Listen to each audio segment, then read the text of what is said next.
So, thank you guys. It's quite a good-sized room, actually, so feel free to interrupt with questions as we go along.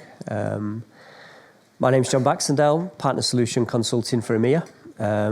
Work with my colleague Adonis. We support commerce, and basically we work with you guys, we work with partners to help you get the best out of the Adobe platform, whether it's commerce or Experience Manager or the rest of the DX suite.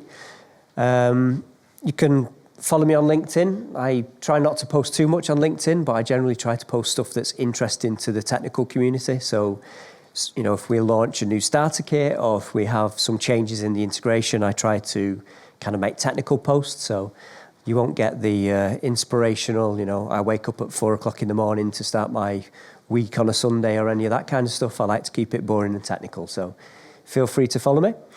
I'm going to do a session a little bit technical and a little bit kind of business focused, and try and give you some of the Adobe perspective of what we've been doing with regards to extensibility with commerce and really how it's working with the rest of the DX portfolio.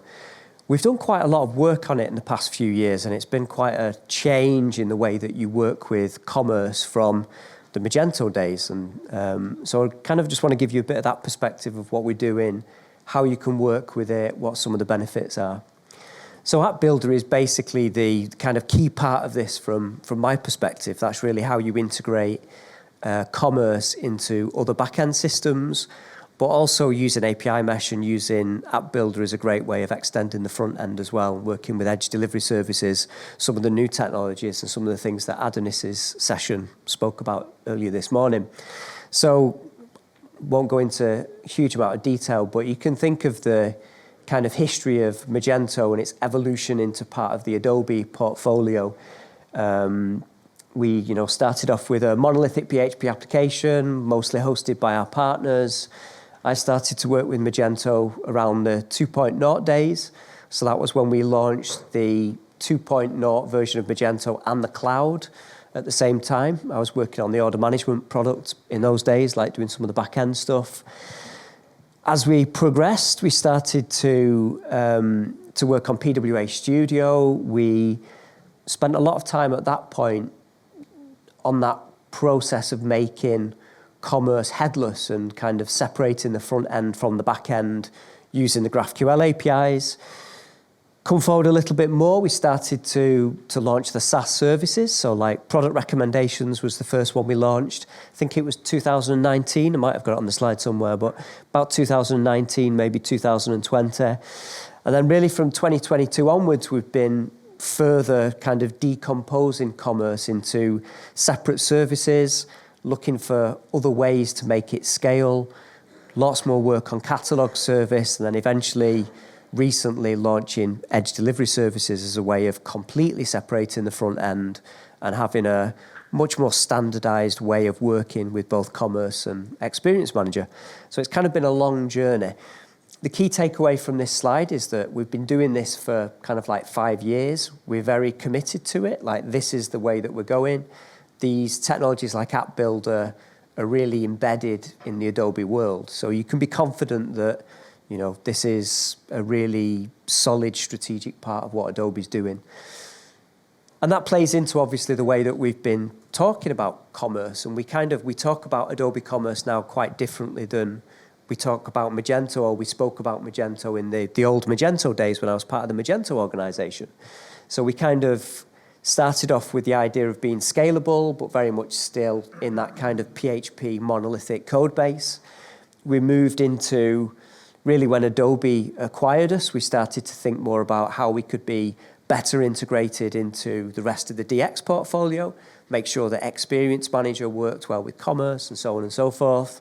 And then really where we are now is about kind of fully decomposing commerce to be much easier to work with. We've got a set of solutions like Edge Delivery Services that are also spinning off other products, like, for example, Adobe Commerce Optimizer that we just launched at Summit, which is really a way of working with the Edge Delivery Services front end with some of the commerce SaaS services, but actually working with other commerce backends to give you as partners a way of stealing business from the competitors, basically. So, giving you more ways to sell the platform, work with the platform, and build your business around it.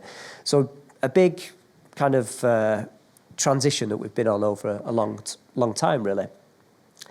And obviously, the traditional way of working with commerce, where you are working with the monolithic PHP application, from the customer's perspective, that does bring some potential limitations. We definitely, as Adobe, we really focus on that CMO role within a business, on that kind of marketing persona. They're thinking about single view of the customer. They're thinking about personalizing the experience for the customer. Kind of a slightly different mindset to me than when we were selling Magento as Magento, and we were typically talking more to a CTO, more of a technical person who was more concerned with the kind of fundamentals of how do you actually run and manage the platform and how do you build back-end integrations. So as we've kind of made that slight transition to talking to different people within a customer's organization, we're also looking at how we actually grow the platform and change the platform to be able to sell it to those personas more.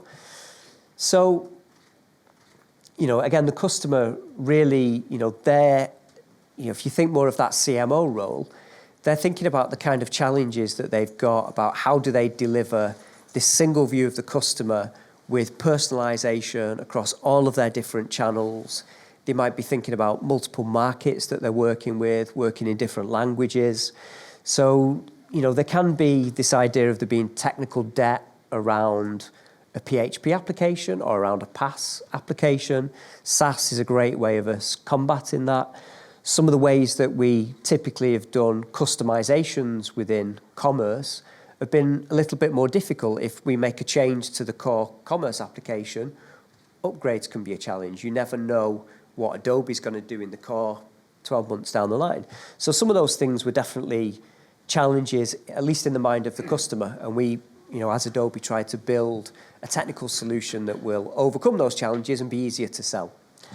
So this is kind of where we're at today. This is really what the options or what the recommended approach is to be able to do that customization and build on top of commerce at different points. So up on the top, on the front end, we've got really edge delivery services, the storefronts powered by edge delivery services that Adonis' session talked about this morning. So that's using a kind of a standard framework based on JavaScript, stripping out a lot of the frameworks to make it quite simple JavaScript to work with. And that gives you a great way of customizing that front end, using pre-built components, but building on top of them, and being able to deliver a really highly performant storefront experience. Then we get to the next bit, which is the bit that I'm kind of more excited by, which is App Builder. And this is really about a set of tools that you can use to work with commerce and build on top of it and integrate it into other platforms, but are a little bit easier to work with. They're much more based on front-end technologies, the same kind of JavaScript that you would use to work with the storefront, but you're able to actually make customizations that you can deploy for a merchant in a way that is a little bit more separated from the core, and so it's a little bit easier to work with. And then underneath it as well, you've got the SaaS services, which we've been building on for a few years now. And these are really about delivering the scalability and delivering really performant base level services that you can build on top of with App Builder, but will also give you a level of performance that will drive those very high lighthouse scores and give you a very highly performant front end. So there's kind of different levels to where this customization is and how that helps us. And then underneath it all is the announcement that we made at Summit, which is the SaaS version of Adobe Commerce, so Adobe Commerce Cloud Service. So this is a fully SaaS version of Commerce, much more scalable. But obviously, because it is fully SaaS, the way that you will need to build on top of that is using App Builder rather than making extensions in the PHP. So this really kind of underpins what we've been doing with App Builder for the last few years, because it now becomes kind of more important than ever. So, and obviously the benefits, And these are different depending on whether you're a partner or whether you're a merchant. I mean, from the perspective of the merchant, there's a lot of benefits in just the fact that this is a tool set which is kind of JavaScript. You don't need to know as much about the fundamentals of Magento, so they can actually probably make more customizations and build on top of it themselves. The JavaScript tooling is a little bit more familiar. As a partner, that's true as well. You might find it easier to scale if your front-end teams are also able to build customizations on Adobe Commerce rather than having to have PHP knowledge or having to have deep knowledge of Magento. So that's kind of a bit of a benefit for both. Faster innovation. The examples that we've seen so far and the integrations that we've built, we've seen them done in very quick turnarounds. And we've built some tooling as well in integration starter kits to hopefully make that even easier.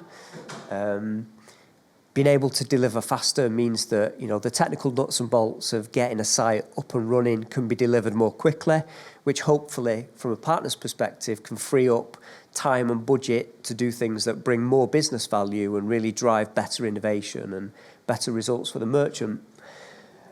The other big thing is really just about minimizing risk, like having a cloud-hosted platform to deliver that code on, separating customizations from the core, kind of makes it a lot easier to test and to make changes because you can launch a new version of Commerce, and if that integration point is still the same, if those APIs still respond in the same way, that should make it easier, should make it simpler to go between versions. So that's another big benefit. And obviously with the cloud product as well, that's going to be even more important.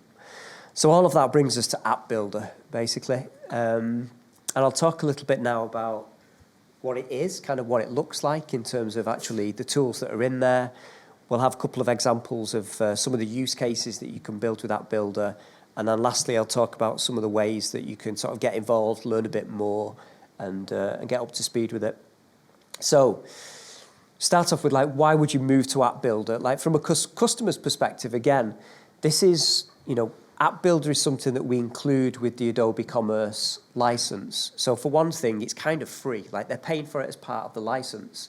You should make use of it. If you're building customizations on top of Commerce, if there is a reason to build an integration or a service, this is a tool set that they pay for. So, make use of it.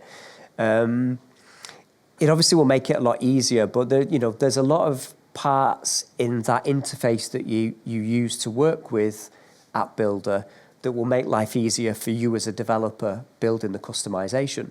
So, having tools to do the login and the monitoring, being able to make use of the authentication that is common to the other products that they're using with Adobe, that can be really powerful from the customer's perspective.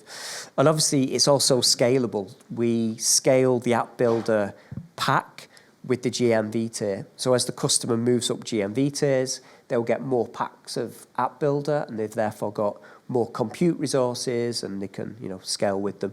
So it should make life a little bit easier for them as well. One of the key things with App Builder is that it's event-driven.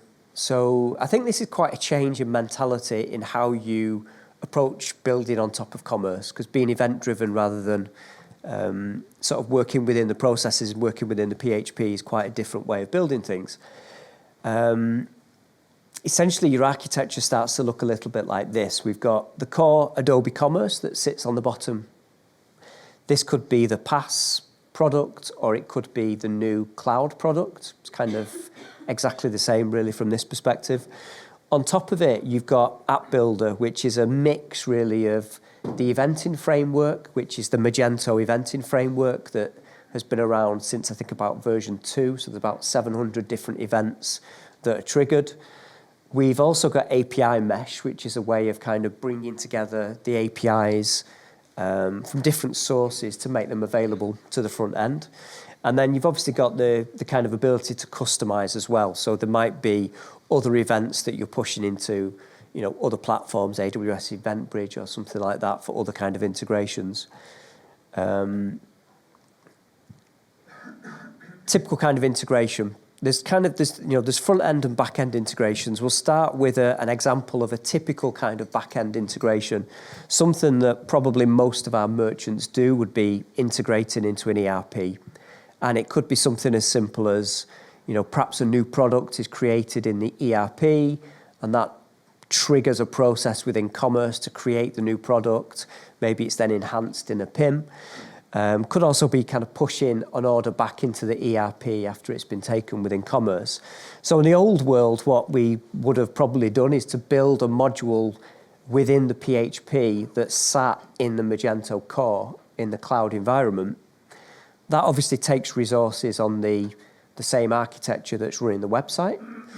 What we're looking to do with App Builder is to actually abstract that so that when the event is triggered within commerce, it's sent through I/O events, and you then write a custom application using App Builder, which is hosted in the runtime in the Adobe Cloud, and then we'll do something with that event.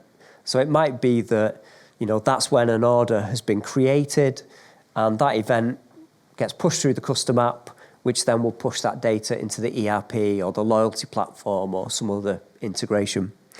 So pretty simple concept, but it just kind of gives you that extraction. It takes that customization from outside the PHP core, puts it into a separate kind of microservice.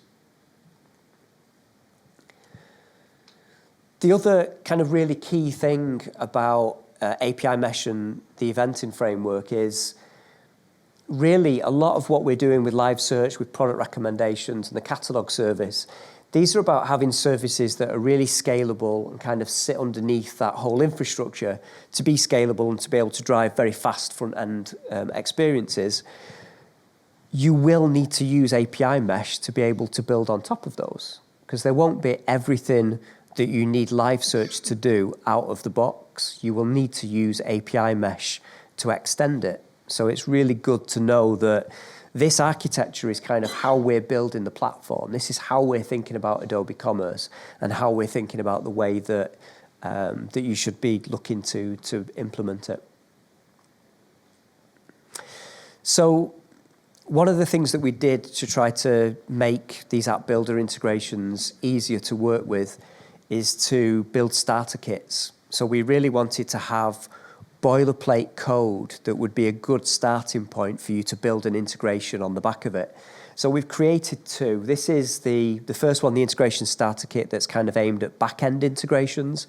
So ERPs, PIMs, those kind of back-end integrations that we typically do.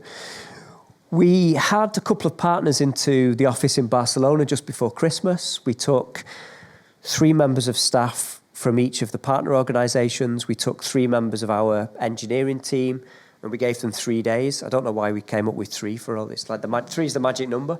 So we had 3 people, 3 days, 6 people, 3 days, and they built out integrations using the starter kit. So we did one for a Kenio, and I can't remember the other 2. Regis couldn't remember the other 2 this morning either, but we did 3 integrations. One was a PIM, one was a CRM, one was an ERP. They got quite a big integration done in 3 days, which was really impressive and just shows the power of the integration starter kits. We say up to 50% reduction in development. It's hard to kind of put a number on that, but they got through a lot of work. All 3 of those partners were experienced partners. They all knew the platform that they were integrated into very well, but they were all surprised with how much they got done in the short time period, which says to me, whether it's 50% or it's 5% or 10%, they got done more than they thought they would, which is a really, really positive thing. So starter kits are great. We've also, that first starter kit was really focused on the back-end integrations. There's a lot of front-end integrations that you would need to do as well. So, for example, perhaps a loyalty platform. It could be user-generated reviews, payment service providers, shipping providers. So we've also built a checkout starter kit, which is really about being able to use App Builder to do integrations within that checkout flow. We've got synchronous calls as part of App Builder, as part of the webhooks. You can also extend back office functionality with App Builder as well. So you've got capability to build on top of the Magento back office, make it feel like a native back office experience, but actually deliver it using App Builder. So there's a lot of scope for the kind of things that you can do with the starter kits. We've got part of the product team is engaged on what they call Project 100, which is about working with partners to build out and move integrations into App Builder to make them available in App Builder. So again, if that's something that you are interested in, if you've got an integration that you think could be a good candidate, you can reach out to us and we can hook you up with the product team. So yeah, again, like API Mesh is really the way for those kind of front-end integrations to be extended. And in this kind of world, what you're essentially doing is taking the APIs that are core to commerce. So for example, product recommendations, the catalog service, live search. Something like live search, for example, one of the conversations I have quite often with partners is, live search doesn't do what I need it to do. How do I extend it? It's a SaaS service. We created a GitHub repo with a baseline live search implementation for the front end, also available as part of one of the components for Storefront as well. But to extend the back end of it, what you would do is to take that API response, use an API mesh, inject other data into that API response, and then update your front end component to be able to make use of that additional data. So for example, live search only does, I think it only still does base catalog prices. It does not do price reductions for different markets or maybe for different segments.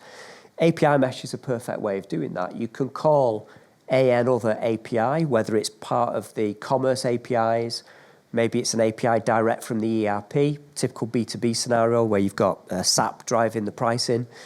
You can pull that data in, merge it using API Mesh, update the front-end component, and that's how you build on top of it. So this is a really key kind of way of working with Adobe Commerce. I'm quite a visual person, so I always like to have lots of diagrams and lots of integration diagrams. So traditional way of doing things, with the review service, you'd write a custom module, you'd extend the PHP, and the storefront would be updated kind of by nature of the fact that you've updated the back end. You could extend the storefront. So this would be really going into one of the components, adding to that component, and perhaps doing something on the front end as part of a custom piece of code. The app builder way would be having that review service brought in via API Mesh, added to the product details response, or perhaps overwriting a field within the product details, and then the storefront would continue to work. So kind of subtle differences, but just a kind of a visual representation of how that changes. And then the last kind of point on this is that we're not sort of expecting you to go out and rewrite customers' implementations to be completely app builder where previously they were PHP based. But what we're saying is think about, does it make sense for this merchant to actually use App Builder rather than having something within the PHP? Doing things bit by bit is obviously a lot lower risk. Bear in mind as well, the announcements that we made at Summit, Adobe Commerce Cloud Service, the feedback that we've had so far has been really, really positive. There's lots and lots of merchants that are really excited by the idea of a fully SaaS version of commerce. So if you have a customer that you think in the future might be a good fit for that, or if it's something that they're excited by, start to maybe migrate capabilities into App Builder that were in the PHP core.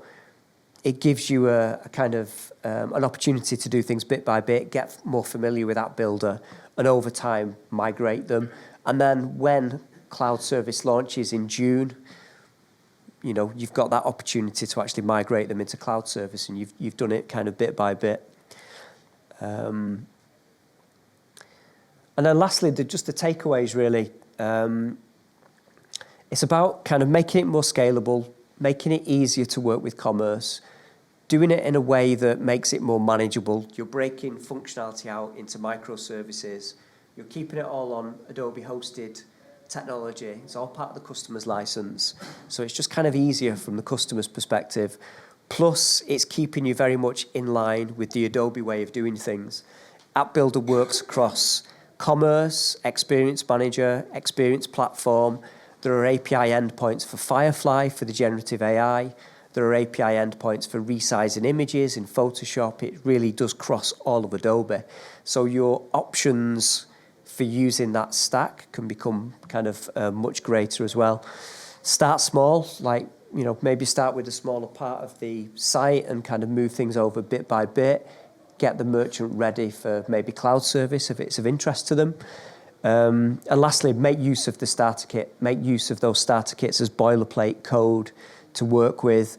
They obviously work better with Edge Delivery Services storefront, and they make it easier to build the integrations. It's always easier forking someone's GitHub and having a look at the reference thing rather than starting with a blank page in a code editor and trying to work out how to get things going. Questions? 2 minutes. Quick questions. You can catch me afterwards as well, and obviously you can always reach out to us, but any questions? Go for it. Yes, on a technical level, let's say I develop an application using the app builder. Yep. Is each application its own microservice, or is it like a combined microservices utilizing every module? No, it's its own microservice. So you within the app builder interface, you're basically logging into the console for the back end of the customer's kind of Adobe DX platform. It has the concept of applications. You can have multiple applications that are hosted in the cloud separately. You've got the concept of like production environments, staging environments, development environments. They can be linked to the customer's IMS org ID, which is like their Adobe DX platform identifier. So that might give you access to different services. So your customer might have access to Firefly, so you can do something with the product images. But yeah, you can deploy multiple applications. The way that it's licensed is really about the CPU time and number of seconds that the code executes for. So you can have multiple applications within that limit. And the limits are really based around the GMV tier. We try to make them like fair use limits. So in theory, you shouldn't hit them. And as the merchant gets bigger, they'll go up the GMV tiers and they'll get more app builder packs. So you should be sort of fairly flexible in how you structure the applications. And yeah, good question, yeah. Any other questions? I'll just say a thank you to the people that I stole these slides from. My colleagues did a fantastic job doing a much longer version of this session at Summit this year. So this will all be on the Summit website. They go into more detail. This guy has forgotten more than I will ever know, so go and learn from him as well. Really good session. And obviously you'll get the decks afterwards. All of these links are in there, so all the things that I talked about, there is a URL there where you can go and find out some more, download the boilerplate code and sort of get more into it. And obviously reach out to myself, reach out to Adonis. Always happy to answer questions and spend more time with you. I'm sorry you were taking a picture and I probably changed it. But yeah. Thank you.